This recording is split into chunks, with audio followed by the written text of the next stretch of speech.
Bonjour, je m'appelle Patricia Limoges et je co-organise les Jardins des Vierges depuis 26 ans. C'est vrai que d'année en année, il y a un grand regain d'intérêt pour les jardins, la nature et les jardins, et c'est une très très bonne chose évidemment.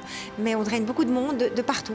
Alors ils viennent évidemment de la région, mais bien au-delà. On a des gens qui viennent de France, des Pays-Bas, d'Angleterre, on a déjà même eu des Suisses, des Autrichiens. Donc voilà, je pense que tout le monde est amusé et passionné par les jardins aujourd'hui.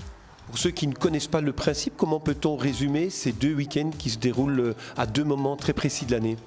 Alors, c'est une fête des plantes et des jardins. Nous rassemblons environ 200 exposants qui sont tous des passionnés et des professionnels du monde des jardins, donc essentiellement des pépiniéristes spécialisés.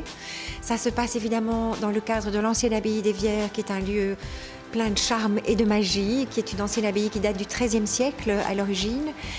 Tous les bâtiments qui existent sont 18e, mais voilà, c'est un lieu magique et c'est un rassemblement de grands professionnels du monde des jardins. Justement, au départ, c'était pour continuer à pouvoir faire vivre ce lieu. Absolument. Il fallait trouver une idée pour la jeune génération, d'avoir le privilège et la chance d'habiter un lieu comme celui-là, c'est merveilleux, mais il faut pouvoir continuer à l'entretenir en respectant l'esprit des lieux. Et donc c'est vrai que mon mari, mon beau-frère Yves et moi, nous sommes lancés dans l'aventure, avec le soutien de toute la famille évidemment, mais on a mis ça sur pied il y a 27 ans en fait. Oui. Justement, on a le sentiment que le succès, il est toujours au rendez-vous. Oui. C'est jamais gagné évidemment, hein. Je pense que ça se travaille toujours, il faut encourager, les choses doivent évoluer, le public évolue, le public se rajeunit, les envies changent, mais les vrais professionnels sont toujours là et je pense que c'est ça aussi qui attire le visiteur et puis je pense qu'on essaye de travailler la convivialité aussi, ce qui est très important pour nous. Et que représente la commune de Lannes pour vous ?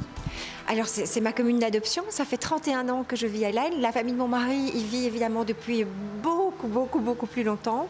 Donc c'est vrai que j'ai vite été prise par leur enthousiasme et leur amour du lieu dans lequel nous avons la chance de vivre et de cette commune accueillante où il fait bon vivre, où il y a beaucoup de convivialité, où il y a voilà, où je trouve qu'il y a un mélange de genres. C'est tellement merveilleux de voir qu'il y a encore de la ruralité et qu'il y a en même temps une proximité de beaucoup de choses. On a beaucoup de chance, évidemment.